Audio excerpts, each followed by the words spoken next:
Adventures in time and space, told in future tense. Dimension.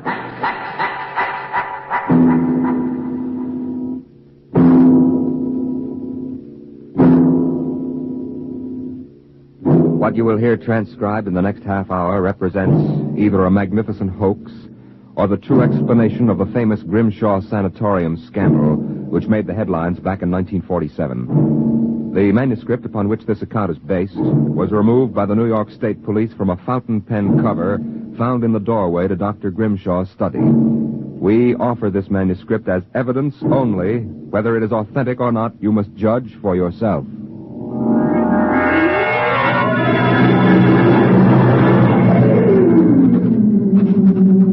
My name is John Doherty.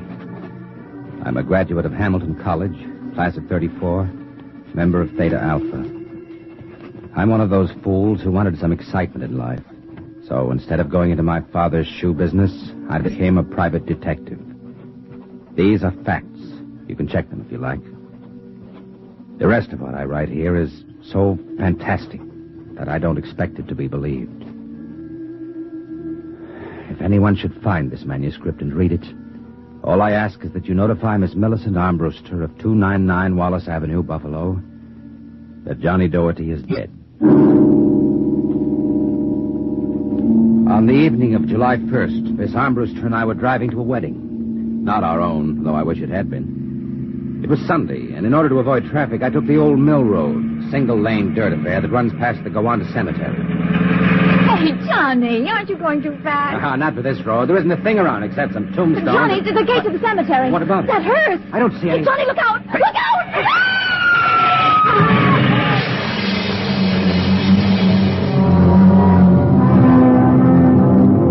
It was a big black hearse with no lights on, pulling out of the cemetery.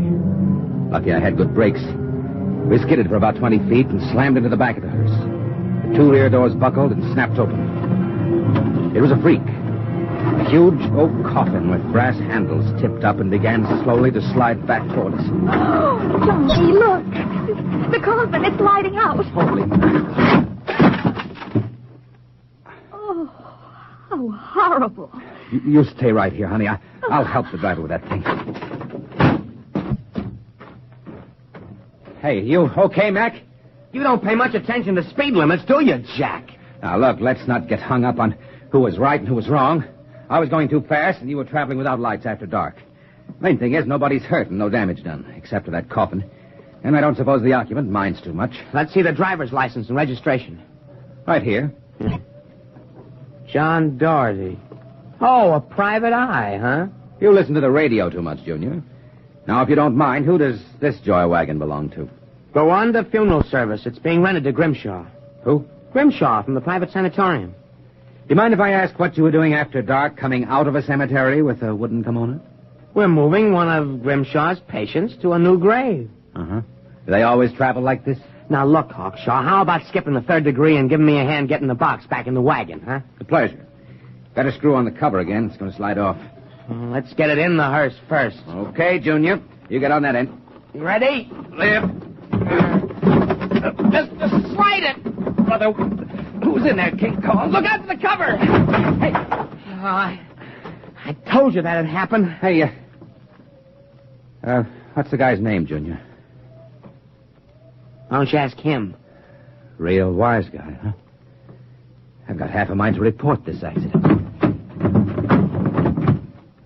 Go ahead. See what gets you. Grimshaw's got a lot of influence around here, mister. A lot of influence. Now, if you'll pardon me, I'll deliver the body. So long, Junior. Johnny? Johnny? Coming, honey. Everything all right, Johnny? Well, I thought so until a few seconds ago. Listen, baby, can you sit in the car for another 5 minutes? Well, we're due at the wedding in half an hour. I won't be long. Well, where are you going? For a stroll through the cemetery. Oh, hey, Johnny, stop making jokes. Honey, when we lifted that coffin back on a meat wagon, I got a good look inside of it. Oh. Exactly how I felt. I figured we'd knocked the stuffing out of the corpse. I didn't expect the stuffing to be sand. What? Yes. It wasn't a body. It was a dummy stuffed with sand, a dummy with a wax face. Johnny. Which brings up an interesting question. Who's supposed to be in that box? And, just where is the dead man spending his time?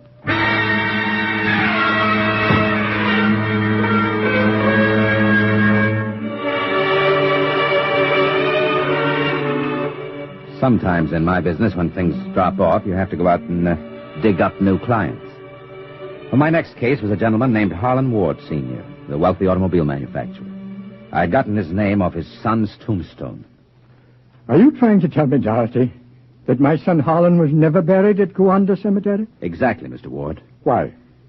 Maybe if you'll tell me the circumstances surrounding your son's death, I can help answer that. My son was a rather impetuous young man. Tall, good-looking. After his graduation from Princeton, he began drinking quite heavily. After he got into a couple of scrapes, we sent him to Dr. Grimshaw's sanatorium in the hope that he could be cured. While my wife and I were in Europe, we received word that he had died. He was buried at Gowanda in our absence. Last week, my wife and I decided to have his body removed to the family vault here at Short Hills. How did your son die, Mr. Ward? Suicide. He slashed his wrist at the sanatorium. You never saw the body? No. We couldn't get back from Europe in time. I see. See here. How do I know this whole thing isn't a plan to fleece me? How do I know that you didn't remove the body yourself? You don't. But you're a rich man, Mr. Ward, and you're perfectly willing to take a chance that I'm on the level and that your son may still be alive. You sound very sure of yourself, Mr. Doherty. My fee is $2,000 retainer plus expenses. What sort of expenses? However much it costs to take the cure at Dr. Grimshaw's sanatorium. What do you say, Mr. Ward? All right, Doherty. My secretary will send you a check in the morning. Good. Oh, one other thing. What's that? I want a photograph of your son, a good one. I think that can be arranged. Look here, Doherty. If I cooperate, how do I know that you won't run off? I won't guarantee it. On the other hand, I might have to get myself killed on this job. We both take a risk, Mr. Ward.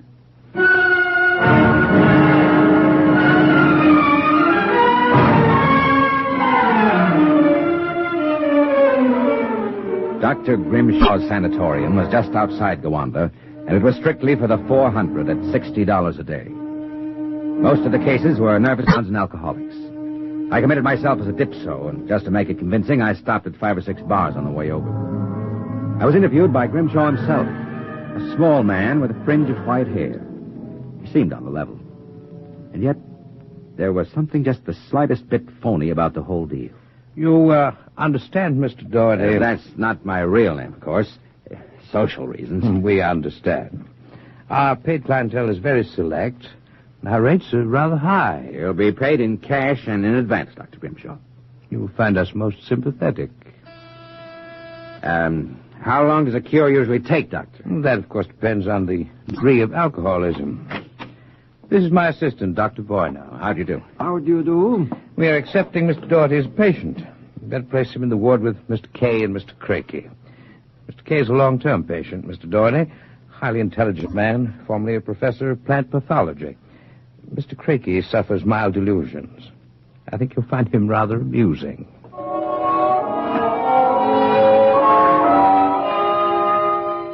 After about 3 days, my roommates, Arthur Kay and Craigie, got used to me, and we even began to play three-handed bridge. Kay was a chronic dope addict, an intelligent, sensitive man. Craigie was nothing but a clown.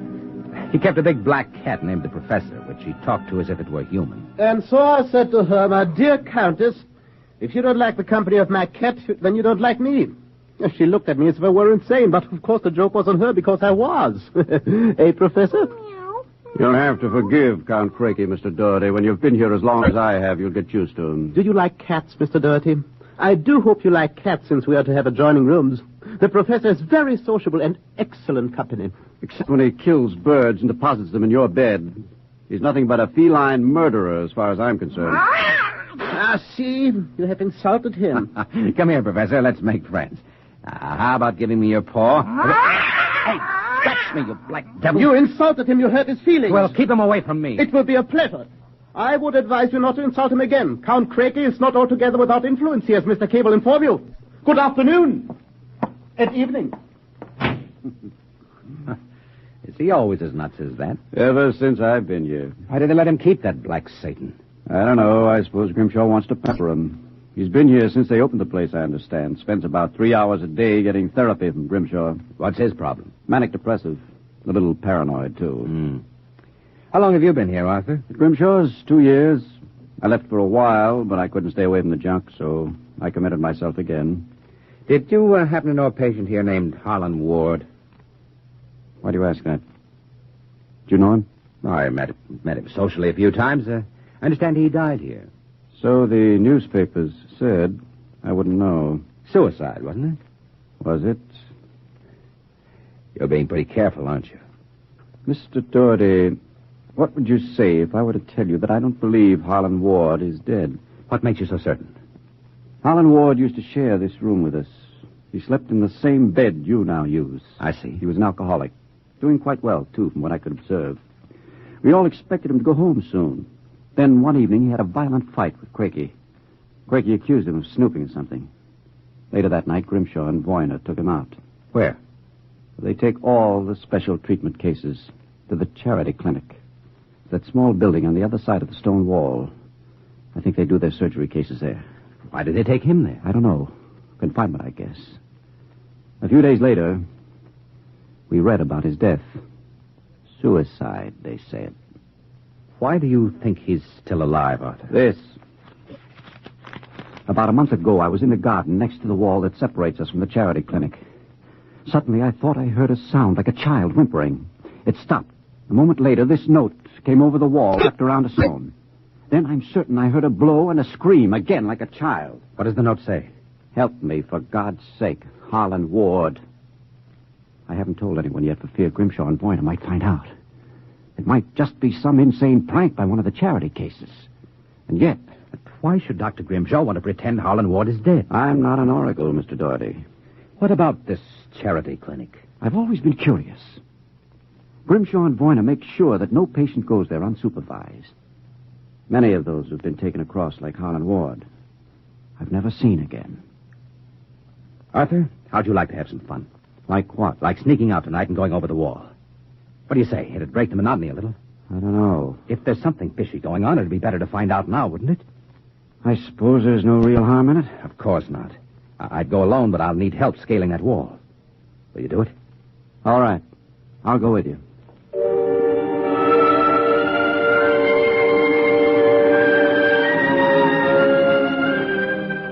It was shortly after midnight when Kay and I slipped out of the room and made our way out to the garden. Count Crakey was snoring soundly when we left. The wall was about 8 feet high, but we made it without too much trouble. Up! All clear. Give me your hand and I'll lift you. Now, careful when you drop. Ready? Go ahead. There's a charity building over there. One of the lights in the basement window. Come on. We'll make a run across the driveway and hide in that clump of bushes alongside the building. Ready? All right. Hey, hold it. Drop flat. What's the matter? Let's crawl over toward the window with the light. Maybe we can see something. I suppose you've got to relax. Listen. Take it easy. Sounds like Grimshaw. Much. Let's get closer. Idiot. Come on now. Can you make out what he's saying? All right. Good Lord. What was that? Probably some patient having the DTs. I think it came from that basement window. Let's get over there where I can have a look. Easy. Wouldn't do to get caught now. Just See anything? easy and relax. It's some sort of laboratory. That's right. I can see Grimshaw, Voyner, and someone else with its back toward me. If we're still, we may make out what they're saying. Take it quietly. It will be easier. I warn you. Please. It will all be over soon. You won't remember anything. No, I don't want to go. Boyner, give it to him. No. Shut him up, Boyner. Good Lord. What is it? Come on. We've got to get out of here. What did you see? What did they do to that child? Arthur, that That wasn't a child. It was a midget. The smallest midget I'd ever seen. What were they doing? Trying to give it some sort of injection. Resisted. Boyne knocked it out. Well, what do you suppose they were doing to it? I don't know, Arthur. All I know is that when it fell, it had the face of Harlan Ward.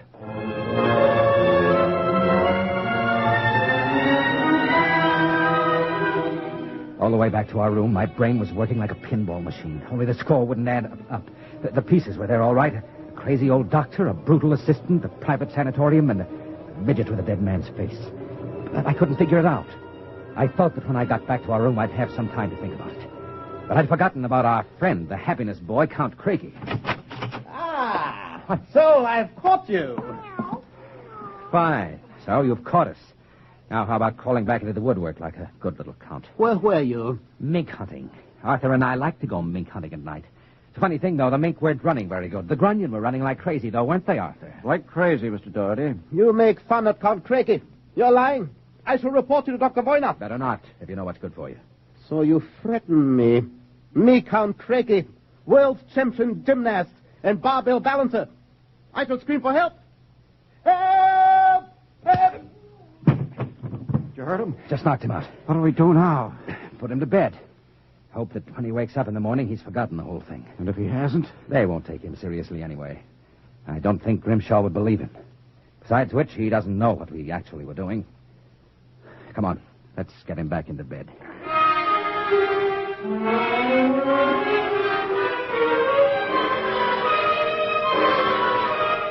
I went to sleep in my own room. And the next thing I felt was the sharp jab of the hypodermic needle in my left arm. I started to struggle, but it was no use. Take it. Boyne and another assistant were holding me down. Grimshaw stood over me, the empty needle still in his hand. That's it. It'll be useless to struggle, Mr. Doherty. In a moment, your motor nerves will be completely paralyzed. What's this about, Grimshaw? I might ask the same of you. My good friend Count Craigie informs me you and Mr. Kay decided to do some snooping earlier tonight. He followed you and saw you climb the wall. Craigie's insane. That is a matter of opinion, Mr. Doherty. Craigie, hey, what is this? Perhaps my assistant, Dr. Grimshaw, would be good enough to explain. Assistant? Yes.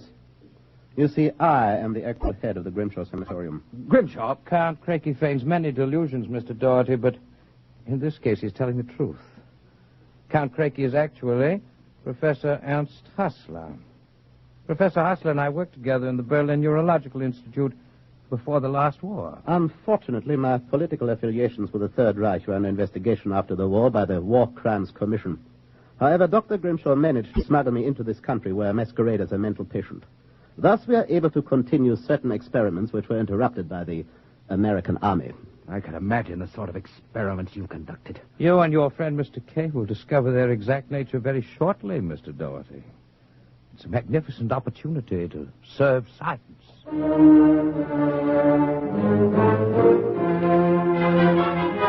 Then I passed out. And the next thing I knew, I was coming to in a different room. I guessed it was somewhere in the charity building because of the angle of the sun through the windows. They had me in a straitjacket and kept doping me until I lost count of time. I don't know how long it kept up.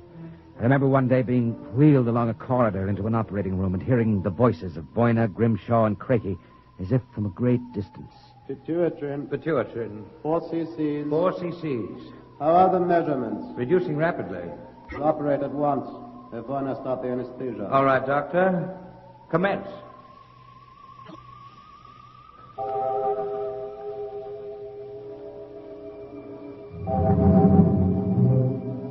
When I came to again, I had a blinding headache. And after that wore off a horrible sensation of weakness. I began to wonder if Craigie and Grimshaw weren't doing something to drive me insane because I lost all sense of perspective. The room seemed to grow in size. I don't know how much time passed, but one day Grimshaw came into the room with a bundle in his arms, about the size of a newborn baby. The bundle was my friend Arthur Kay. Good morning, Mr. Doherty. I brought you a companion. I'm sure you two gentlemen will enjoy each other's company. Let me out of here. Let me out. I couldn't believe my eyes until Grimshaw set Arthur down on the bed beside me. It was then that I got the real shock. For I realized that what had looked like a tiny bundle in Grimshaw's arms was actually the same size that I was. Then, for the first time, I began to understand what was happening to us. Arthur Kay and I were being made into midgets. We got the full explanation next morning when the eminent Professor Hassler, alias Count Crakey, came in to gloat over us. Allow me to congratulate you, gentlemen. How are you feeling? You stinking monster! Oh, I'm disappointed, gentlemen. Do you not feel privileged to be a part of an experiment that will place me at the very top rank of the world's endocrinologists? What are you doing to us? It has been long established, gentlemen, that dwarfism and giantism result from injury to or malfunction of the pituitary and thyroid glands. The interlock between these glands was thought to be a hormone. I have discovered that this was incorrect. It is an enzyme I isolated some years ago. I was well on the way to synthesis in Germany when the surrender interrupted me. The interruption also limited the number and type of subjects on whom I could experiment. I was forced to find others. Such as Harlan Ward? Mr. Ward was only a control experiment. And now you've done the same to us. No, gentlemen. For you, I have reserved a special privilege. You, gentlemen, will be the first to test the full effects of the enzyme. In short, I intend that you, Mr. Kay, and you, Mr. Doherty, when the experiment is completed, will emerge as perfectly healthy, normal individuals. Except, of course, that you will be only 5 inches tall.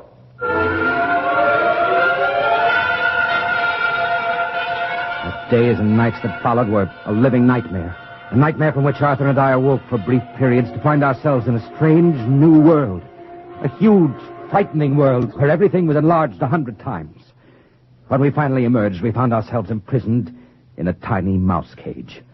Judging by the relative size of things, we could not have been more than 5 inches tall.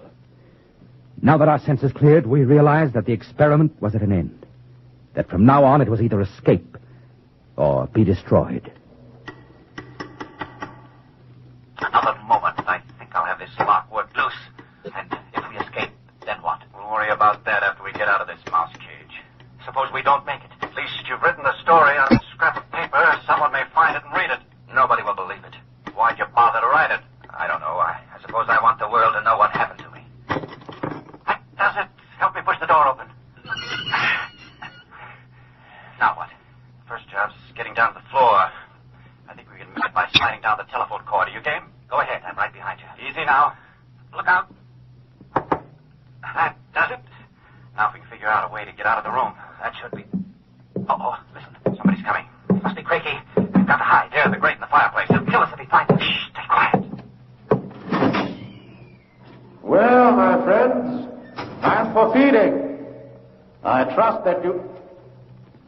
So, you have managed to break out. It won't do, you know. There is no way you could have gotten out of the room with the door and window locked. I know you're in here. I would advise you to save yourselves trouble and give up.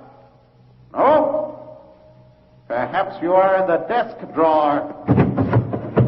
Or behind this decanter. Then perhaps in this cabinet. Very well. I shall count to 5. 1, 2, 3, 4, 5. You will not give up, eh? Very well, my tiny friends. If you prefer to play the game of cat and mouse, then I shall be happy to furnish the cat. How long do you figure it'll take him to get downstairs and let the cat into the building? 3 minutes at most. Then we've got 3 minutes to get out. How? All the doors in a mental institution locked from the outside. We'd need a special key to get out, and then we couldn't reach the lock. I don't know. There must be... Wait a minute. What is it? John, what? Do you see that thin strand of wire running along the molding? What about it? Do you know what it is? No. It's the automatic fire alarm. What about it? When the alarm is tripped by a fire, all the locks are sprung so that the patients can escape in their rooms. Are you certain? Positive. This door is part of the system. If I can work the insulation off that wire and short it before Crakey lets the cat into the building, let's go. Here's the tiny sliver of steel from the cage on the floor. I'll work with that.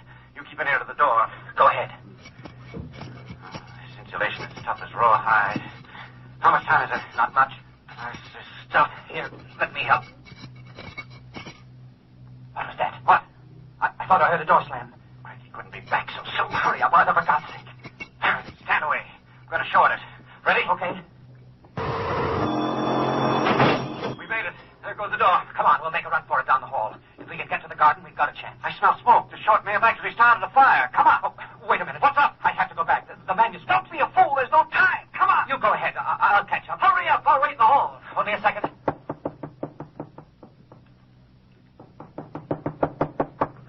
I've got it. Come on.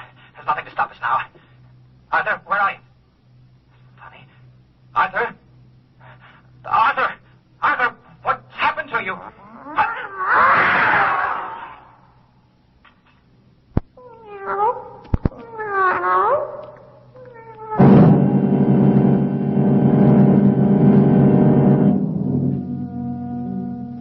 This is the record found in a fountain pen cover in the burned-out hallway of Grimshaw Sanatorium. There's nothing to add, except that the fire which destroyed the sanatorium and killed so many of its occupants, including Dr. Grimshaw and Dr. Voyna, was definitely of incendiary origin. It is believed by the fire chief that some small creature, either a mouse or possibly a cat, chewed the insulation off the wire and short-circuited the system. The two patients, John Doherty and Arthur Kay, vanished completely after the fire, and their remains were never found. Whether the manuscript which you have just heard is authentic, or whether it was the work of one of the more demented inmates of the sanatorium, we leave to your judgment.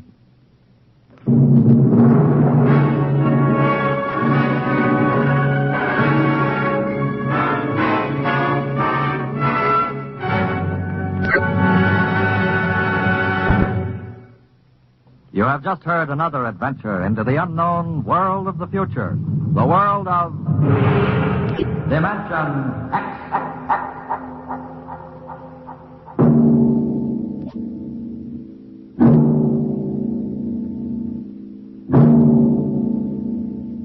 Next week on Dimension X, and the moon be still as bright. The story of the first despoilers of the planet Mars, the men from Earth.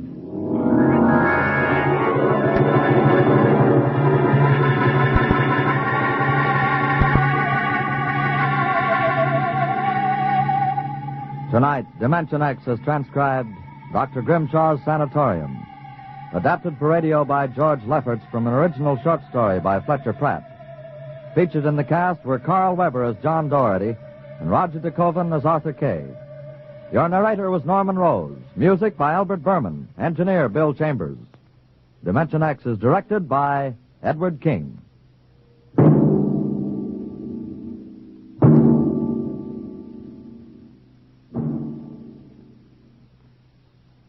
Your National Guard is a strong, well-knit military organization of men from every state and territory in the nation.